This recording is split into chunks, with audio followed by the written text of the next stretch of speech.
എൻ്റെ ഹൃദയ സൂക്ഷിപ്പുകാരനുമായ എൻ്റെ കലാരംഗത്തെ മുന്നോട്ടുള്ള പോക്കിൽ കൈപിടിച്ചുയർത്തി വേണ്ട പ്രോത്സാഹനങ്ങൾ നൽകിയ പ്രിയപ്പെട്ട നൗഷാദ് മാഷ് നമ്മുടെ നാട്ടിൽ നിന്ന് പേരോട് സ്കൂളിൽ നിന്നും നമ്മൾ സ്വപ്നം കാണുന്ന ലണ്ടനിലെ വലിയൊരു യൂണിവേഴ്സിറ്റിയിലേക്ക് യാത്ര തിരിച്ചിരിക്കുകയാണ്. അദ്ദേഹത്തിൻ്റെ ഒരുപാട് കാലത്തെ സ്വപ്നം, പ്രയത്നമാണ് ഈ ഒരു യാത്രയിലേക്ക് അദ്ദേഹത്തെ വഴിതിരിച്ചു വിട്ടത്. എന്തായാലും അദ്ദേഹത്തിന് ദൈവാനുഗ്രഹം ഉണ്ടാകട്ടെ, അദ്ദേഹത്തിൻ്റെ ഓരോ പടിയും ഉയർച്ചയിലാകട്ടെ എന്ന് നമ്മളൊക്കെ ആത്മാർത്ഥമായി പ്രാർത്ഥിക്കുകയാണ്.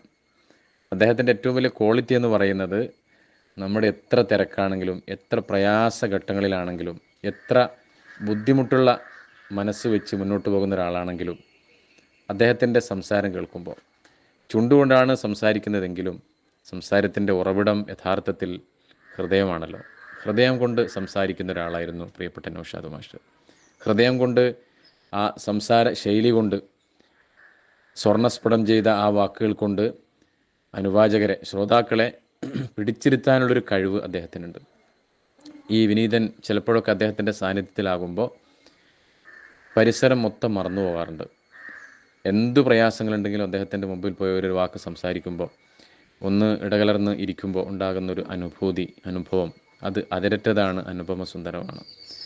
അതുകൊണ്ട് തന്നെയാണ് പേരോട് സ്കൂളിലെ ഒരുപാട് വിദ്യാർത്ഥികൾ, ഏകദേശം 3000-ഓളം വിദ്യാർത്ഥികൾ പഠിക്കുന്ന ആ സ്ഥാപനത്തിലെ വിദ്യാർത്ഥികൾ മുഴുവൻ, അവിടുത്തെ ടീച്ചേഴ്സ് മുഴുവൻ ഒന്നടങ്കം പറയുന്നത് പ്രിയപ്പെട്ട നൗഷാദ് മാഷ്.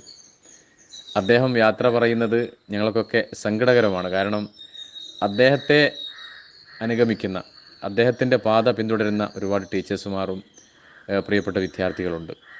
എന്നും വിദ്യാർത്ഥികൾക്ക് പ്രിയങ്കരനായിരുന്ന, വിദ്യാർത്ഥികൾ എപ്പോഴും ഒരു ഫ്രണ്ട്ലി ആയിട്ട് അങ്ങോട്ടും ഇങ്ങോട്ടും സംസാരിക്കുന്ന, ഇടപഴകുന്ന, മനസ്സ് തുറന്ന് പ്രയാസങ്ങളും സന്തോഷങ്ങളും അയവിറക്കുന്ന ഒരു വ്യക്തി കൂടിയായിരുന്നു പ്രിയപ്പെട്ട നൗഷാദ് മാഷ്. അദ്ദേഹത്തിൻ്റെ ഒരഭാവം സ്കൂളിനെ സംബന്ധിച്ചിടത്തോളം വലിയൊരു അഭാവം തന്നെയാണ്, ഒരു വിടവ് തന്നെയാണ്. പക്ഷേ അദ്ദേഹത്തിൻ്റെ മുന്നോട്ടുള്ള പ്രയാണം, അദ്ദേഹത്തിൻ്റെ വലിയ സ്വപ്നം എന്ന് പറയുന്നത് പഠിക്കുക, വീണ്ടും പഠിക്കുക, വീണ്ടും പഠിക്കുക, മനസ്സിലാക്കുക എന്നുള്ള വലിയ ആശയത്തിൽ നിന്നുകൊണ്ടാണ് അദ്ദേഹം ഇപ്പോൾ ലണ്ടനിലേക്ക് യാത്ര തിരിച്ചിരിക്കുന്നത്. അദ്ദേഹം അവിടെ വലിയൊരു യൂണിവേഴ്സിറ്റിയിൽ ഇപ്പോൾ പഠിപ്പിക്കുന്നു. കൂടുതൽ ഉയരങ്ങളിലേക്ക് എത്താൻ വേണ്ടി വീണ്ടും പ്രയത്നിച്ചുകൊണ്ടിരിക്കുകയാണ്. നമുക്കൊക്കെ അദ്ദേഹത്തിന് വേണ്ടി പ്രാർത്ഥിക്കാം ആത്മാർത്ഥമായി. ഞാനും നൗഷാദ് മാഷും തമ്മിലുള്ള ബന്ധമെന്ന് പറയുന്നത്, അദ്ദേഹം ഒരു ഇംഗ്ലീഷ് കവി. നമ്മൾ മലയാളത്തിൽ എങ്ങനെയാണോ കവിത എഴുതുന്നത്, അത് ഒരു മിനിറ്റ് കൊണ്ട് ഇംഗ്ലീഷിലേക്ക് അത് ട്രാൻസ്ലേഷൻ ചെയ്ത് അവതരിപ്പിക്കാനുള്ള വലിയൊരു കഴിവ് അദ്ദേഹത്തിനുണ്ട്. മാത്രമല്ല, അദ്ദേഹത്തിൻ്റെ ഒരു പാട്ട് പാടാൻ എനിക്ക് വലിയ ഭാഗ്യം ഉണ്ടായിട്ടുണ്ട്. ലക്ഷക്കണക്കിന് ആൾക്കാർ കണ്ട ആ പാട്ട് അദ്ദേഹത്തിൻ്റെ തൂലികയിൽ നിന്ന് വിരിഞ്ഞതാണെന്ന് പറഞ്ഞപ്പോൾ പലർക്കും അത്ഭുതമുണ്ട്.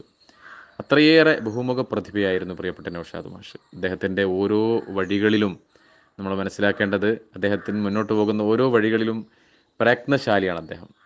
സ്പോർട്സിൽ, കലാരംഗത്ത്, പഠനരംഗത്ത്, എല്ലാ രംഗങ്ങളിലും വലിയ മികവ് പുലർത്തിയ ഒരാൾ കൂടിയായിരുന്നു.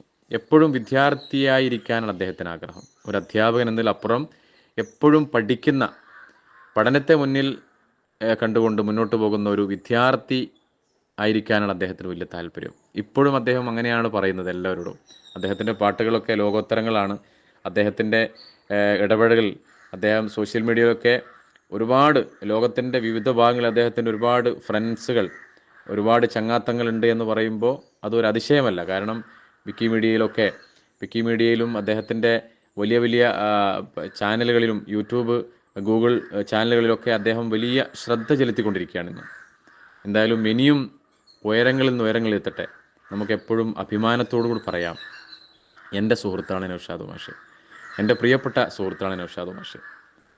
അദ്ദേഹത്തെക്കുറിച്ച് ഞങ്ങൾ എപ്പോഴും പറയാറുണ്ട്, സ്കൂളിൽ സെൻഡ് ഓഫ് പോലുള്ള പരിപാടികൾ നടക്കുമ്പോൾ അദ്ദേഹം മധുരം കഴിക്കാറില്ല. പക്ഷേ കിട്ടിയ മധുരം അതെന്താണെങ്കിലും അത് അദ്ദേഹം മേടിച്ച് സ്കൂളിൻ്റെ ഗ്രൗണ്ടിലൂടെ ഒന്ന് നടന്ന് അത് കൈകൊണ്ട് ഒന്നിങ്ങനെ പൊട്ടിച്ച് ഇങ്ങനെ വിതറും.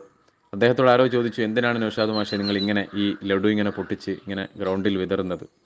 അദ്ദേഹം പുഞ്ചിരിച്ചുകൊണ്ട് പറഞ്ഞു, നമ്മൾ മാത്രമല്ലല്ലോ ഈ ലോകത്തെ ജീവികൾ, ഇവിടെ മറ്റ് ജീവികളുണ്ടല്ലോ, ഉറുമ്പുകളും പക്ഷിമൃഗാദികളും മറ്റുമുണ്ടല്ലോ, അവർ കൂടി ഈ സന്തോഷത്തിൽ പങ്കെടുക്കട്ടെ, ഈ ജീവികൾ കൂടി നമ്മുടെ സന്തോഷത്തിൽ പങ്കെടുക്കട്ടെ എന്ന വലിയ ആത്മീയ ചിന്ത, ആത്മീയ പരിവേഷമുള്ള ഒരു വ്യക്തി കൂടിയാണ്, ഒരു സൂഫി ചിന്തയുള്ള ഒരു വ്യക്തി കൂടിയായിരുന്നു പ്രിയപ്പെട്ട നൗഷാദ് മാഷ്. എന്തായാലും അദ്ദേഹത്തിൻ്റെ പ്രവർത്തനങ്ങൾ, ഞാൻ എപ്പോഴും പറയാറുണ്ട്, നിങ്ങളുടെ ഹൃദയം ശുദ്ധമാണ്, നിങ്ങളുടെ മനസ്സ് വിശാലമാണ്. അതുകൊണ്ട് നിങ്ങൾ ഒരിക്കലും ഒരു സ്ഥലത്തും തളർന്നു പോവുകയില്ല, താണുപോയില്ല. നൗഷാദ് മാഷ് ഉയരങ്ങളിൽ നിന്ന് ഉയരങ്ങളിലേക്ക് കുതിച്ചുകൊണ്ടിരിക്കുകയാണ്. അതിലൊക്കെ നമുക്ക് അഭിമാനമുണ്ട്. ഹൃദയം തൊട്ട പ്രാർത്ഥന അദ്ദേഹത്തിന് നേരുന്നു. അദ്ദേഹത്തിൻ്റെ വലിയ സ്വപ്നം അദ്ദേഹത്തിൻ്റെ കുടുംബത്തെ കൂടി അങ്ങോട്ട് കൊണ്ടുപോകണമെന്നാണ്. ആ സ്വപ്നവും സാക്ഷാത്കരിക്കട്ടെ. അദ്ദേഹത്തിൻ്റെ ശിഷ്യഗണങ്ങൾ, അദ്ദേഹത്തെ ചുറ്റിപ്പറ്റിയുള്ള സുഹൃത്ത് വലയങ്ങൾ, അദ്ദേഹത്തിൻ്റെ പ്രിയപ്പെട്ട സ്നേഹസമ്പത്തുകൾ, വിദ്യാസമ്പന്നരായ പ്രിയപ്പെട്ടവർ എല്ലാവരും അദ്ദേഹത്തിനു വേണ്ടി പ്രാർത്ഥിക്കുകയാണ് ഒന്നടങ്കം. ഒരു നാട് ഏറെ സ്നേഹത്തോടുകൂടി അദ്ദേഹത്തെ ആദരിച്ചു, ബഹുമാനിച്ചു എന്നുള്ളതാണ് അദ്ദേഹത്തിന് കിട്ടിയ ഏറ്റവും വലിയ ഓസ്കാർ അവാർഡ്. ഇനിയും ഒരുപാട് ഉയരങ്ങളിൽ എത്തട്ടെ എന്ന് ആത്മാർത്ഥമായി പ്രാർത്ഥിച്ചുകൊണ്ട്, അദ്ദേഹത്തിൻ്റെ സ്നേഹം കൊതിക്കുന്ന, അദ്ദേഹത്തിൻ്റെ സ്നേഹ സാന്നിധ്യത്തിൽ കഴിയാൻ വേണ്ടി ആഗ്രഹിക്കുന്ന ആയിരങ്ങളിൽ, പതിനായിരങ്ങളിൽ ഒരുവനായി ഞാനും അദ്ദേഹത്തിന് ആശംസ നേരുന്നു, പ്രാർത്ഥന നേരുന്നു.